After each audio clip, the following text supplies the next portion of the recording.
जो निर्मल आनंद है वो द्वंद्वातीत है, वो विकार नहीं है, वो स्वरूप है, आत्मा का सच्चिदानंद स्वरूप है। और जहाँ उद्वेग का विरोधी हर्ष है वहाँ वो एक विकार है। तो बड़े से बड़ा संसार का सुख प्राप्त होने पर, जिसको सुख कहते हैं, हर्ष का विकार न हो, और बड़े से बड़ा ये दुख प्राप्त होने पर उद्वेग प्राप्त न हो, शांत चित्त रहे, प्रफुल्लित जो का त्यों। ये जो मुदिता है ना हमारे मन की, इस मुदिता को कोई भी घटना, कोई भी मनुष्य, कोई भी स्थिति विचलित न कर सके। मन का जो मोद है, प्रफुल्लता है भगवान को लेकर, इस प्रफुल्लता में किसी की गाली, किसी का कर्कश स्वभाव, किसी की अनिष्ट चिंता, अनिष्ट चेष्टा, शरीर और मन पर किसी का किया हुआ आघात, मन पर तो आघात होता ही नहीं, मन तो अमूर्त है, इस पर तो आघात मनुष्य मान लेता है केवल कल्पना से। अमुक शब्द अपमान कारक, अमुक शब्द का नाम गाली, अमुक शब्द का नाम शाप, अमुक शब्द का नाम अपमान, इस प्रकार की धारणा बद्ध मूल करके और ऐसे शब्दों को कान से सुनकर मनुष्य मान लेता है कि मन पर चोट लगी। मन तो अमूर्त है, अमूर्त पर चोट लगती नहीं, ये केवल मानने से लगती है। और शरीर पर चोट लगती है जरूर, तो शरीर पर चोट का अनुभव होना दूसरी बात, और शरीर की चोट को लेकर मन में क्षोभ होना दूसरी बात। ऑपरेशन में भी तो शरीर में चोट लगती है, कटता है ना अंग, पर मन में क्षोभ कहाँ होता है। ऑपरेशन अगर सक्सेस हो गया तो दर्द होने पर भी, घाव होने पर भी मन में तो हर्ष होता है कि बड़ा अच्छा हुआ, अच्छा ऑपरेशन हो गया, कोई बात नहीं, घाव मिट जाएगा कुछ दिनों में। तो मन की अनुकूलता होने पर अंग की चोट भी सुखदायी नहीं होती। अंग की चोट लगती है। ये शूरवीर रण में जब जाते थे पहले, और जब आमने सामने का युद्ध था, उसी समय वीरता प्रकट होती थी। अब तो कुछ नहीं है, दूर बैठे बम फेंक दिया, मर गया कोई, बिना शस्त्र के लड़ते नहीं थे। और जितनी जितनी चोट लगती थी समर में सामने, उतनी उतनी गौरव बुद्धि होती थी मन में, उसके अपने भी, घर वालों के भी। भीष्म सरसैया पर पड़ गए, और ये आता है कि उनके शरीर में 2 अंगुल जगह नहीं बची थी ऐसी कहीं पर भी जहां बाण विद्ध न हो गया, शरीर भर में घाव थे। दुर्योधन इत्यादि ने जर्राहों को बुलाया कि घावों की मरहम पट्टी, अभी आप मरते तो है नहीं, मरेंगे तो आप उत्तरायण आने से, तो शरीर की पीड़ा बड़ी भारी है, कुछ इसका इलाज करा दिया जाए। तो भीष्म ने कहा कि हम क्षत्रिय हैं, घावों का इलाज हमारा नहीं होता, ये घाव ही हमारी शोभा है, हम इलाज नहीं कराएंगे, लौटा दो सब। सिर लटक रहा था, भीष्म का सिर लटक रहा, सिर में बाण किसी ने मारे नहीं थे, सब शिष्य प्रशिष्य थे, तो चरणों में तो बाण मारते, सिर में बाण भीष्म के शिष्य लोग नहीं मारते। दादा थे, दादा ये सब बच्चे थे, तो सिर लटक रहा था, सारा शरीर तो बाणों पर टिका हुआ, तो सिर लटक रहा। तो भीष्म ने कहा, भाई तकिया ला, सिर लटक रहा, तकलीफ हो रही है। तो तकिए के शब्द से लोग तकिया लाओ बेचारे, तकिया वकिया लेकर के सब लोग आए रुई के, और ऐसे। तुमने कहा तुम सब मूर्ख हो, तो हमारे लिए तकिया नहीं लाए, अर्जुन को बुलाओ। अर्जुन आया, अर्जुन से कहा बेटा तकिया दो, तो अर्जुन ने 3 बाण मस्तक में मारे, तो मस्तक को विद्ध करके बाण निकलकर जमीन पर टिक गए, सिर टिक गया। भीष्म ने कहा बेटा तेरी जय हो, तू बड़ा अच्छा है, तूने मुझको तकिया दे दिया। तो शरीर की तो बड़ी पीड़ा, अरे सिर में चोट नहीं थी, सिर तो आराम में था, उस सिर में बाण खा करके कौन सी बुद्धिमानी थी।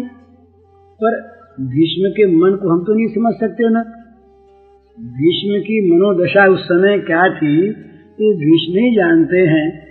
तो भीष्म प्रसन्न हो गए बाण मारने वाले अर्जुन पर कि इसने हमारे लिए उचित तकिया दिया। जो तकिया इस सरसैया पर हमें आवश्यक था, सरसैया पर सिर पड़ा रहे और सिर के नीचे मसनद रहे, ये उल्टी उसकी शोभा उससे जाती है, जिससे शोभा बढ़े वैसा तकिया दे दिया, इससे लटकता रह गया। तो शरीर की चोट भी अगर मन में अनुकूलता प्रतिकूलता नहीं रहती तो मन पर असर नहीं करती, और मन पर तो कोई चोट लगती ही नहीं। मन अमूर्त है, मन पर तुम विचार के द्वारा चोट लगाते हैं। एक आदमी किसी को गाली दे किसी दूसरी भाषा में और वो न समझे, तो गाली देने वाला तो गाली दे ही गया ना, वो तो अपनी भाषा में पूरी पूरी गाली देगा, उसको वो तो तृप्त हो गया कि हमने गाली दे ली।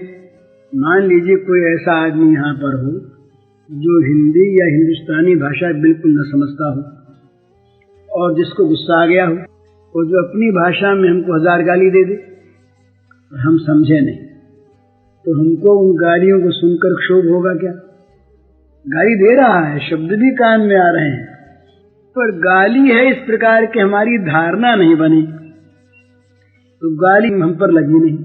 गाली तो लगती है कब? जब हम ले लेते हैं उसको। निंदा, चुगली, अपमान, गाली ये कब लगते हैं? जब हम उन्हें लेते हैं और हम अस्वीकार कर दें कि वे हम नहीं लेते, तो ये हम पर लगते नहीं। अस्वीकार करने का अर्थ यही है कि हमारे मन में क्षोभ न हो, तो हमने स्वीकार किया। तो क्षोभ हो गया तो भाई हमने ले लिया, क्षोभ हो गया तो हमने ले लिया, क्षोभ नहीं हुआ तो हमने लिया नहीं। उसकी चीज उसके पास रह गई, उसने उसको बरता, अपनी चीज को आदि बरता ही है, उसमें कौन सी बात? अपनी चीज को बरतता है आदि, उसमें कोई बात नहीं। जिसके पास जो चीज थी उसने उसको बरता, हम उसको क्यों लें? हमें अगर आवश्यक नहीं है। तो ये जो हमारे मन में सर्वत्र भगवत भाव का अभाव है, ये संसार में अनुकूल और प्रतिकूल विषयों की सृष्टि करता है, और ये सृष्टि हमें हमारे मन में आवश्यकता पैदा करती है कि तुम प्रशंसा सुनो, अनुकूल सुनो, प्रतिकूल मत सुनो। ये हमारे मन में उसने पैदा कर दी बात। संत लोगों पर नहीं लगती ये बात, क्या संत लोगों के हृदय नहीं है? क्या वो आदमी नहीं है? सब कुछ है, पर वे इसे लेते नहीं। संसार के हानि लाभ को वे हानि लाभ मानते नहीं, मानते नहीं तो उनके मन नहीं। और ये बिल्कुल मानने की चीज है महाराज। आज घर में हम 5 भाई हैं और बड़ा प्रेम है, 5 भाइयों में एक बीमार हो जाए, एक का लड़का बीमार हो जाए, बड़ी चिंता होती है, बड़ा दुख होता है, सब भागते दौड़ते हैं जब तक ममता है। और किसी बात को लेकर लड़ाई हो गई आपस में, और अलग अलग 2-2 भाई हो गए। अब लड़ाई होने के बाद उन भाइयों के बच्चा बीमार हो गया है तो कोई जाता नहीं है, उपेक्षा होती है, न दर्द होता है, न मन में दुख होता है, न कोई क्लेश होता है, बल्कि अगर बैर बढ़ा हुआ हो तो हर्ष होता, बड़ा अच्छा हुआ, देखो दुख पा रहे हैं, क्या बात है। मन पलटा ना तो मन के अनुसार ही ग्रहण होता है हमारा। तो मन यदि अनुकूलता प्रतिकूलता का परित्याग कर दे, राग द्वेष को छोड़ दे, तो सर्वत्र भगवान को देखे, तो सब अवस्थाओं में, सारी स्थितियों में उसको भगवान के दर्शन होते हैं। स महात्मा सुनिर्वाह, जो सर्वत्र सब में सब समय भगवान है, किसी रूप में भी, एक बड़े से बड़े कुत्सित रूप में और बड़े से बड़े सुंदर रूप में। सुंदर सजा हुआ कोई अच्छा पुरुष हो या एक कोढ़ी हो, दोनों में जिसको भगवान दिए। चंडामर्क ने जब कृत्या उत्पन्न की प्रहलाद को मारने के लिए, और कृत्या प्रहलाद को मारने के लिए गई शूल लेकर के हाथ में, ये आता विष्णु पुराण में, उसने शूल छोड़ा कृत्या ने। तो प्रहलाद की तो रक्षा कर रहे थे भगवान, तो प्रहलाद का जो वक्षस्थल था ये तो अत्यंत वज्र का हो गया, तो शूल लगते ही शूल टूट गया। शूल टूट गया तो कृत्या जो है अभिचार का एक ऐसा होता है, उसकी 3 गति होती है। या तो जिस पर छोड़ा जाए उसका नाश कर दे, या उसका स्वयं कोई नाश कर दे, या जिसने छोड़ा उसका नाश कर दे। वो तीनों में से एक का नाश किए बिना शांत नहीं होती। तो कृत्या जब नाश नहीं कर सकी प्रहलाद का, तो उसने शिंदामर का नाश कर दिया, आकर के उनको मार दिया, गुरुपुत्रों को। तब जब वो पुरोहित पुत्र दोनों मारे गए, तब प्रहलाद कहते हैं कि मेरे मन में अगर किसी से द्वेष कभी न आया,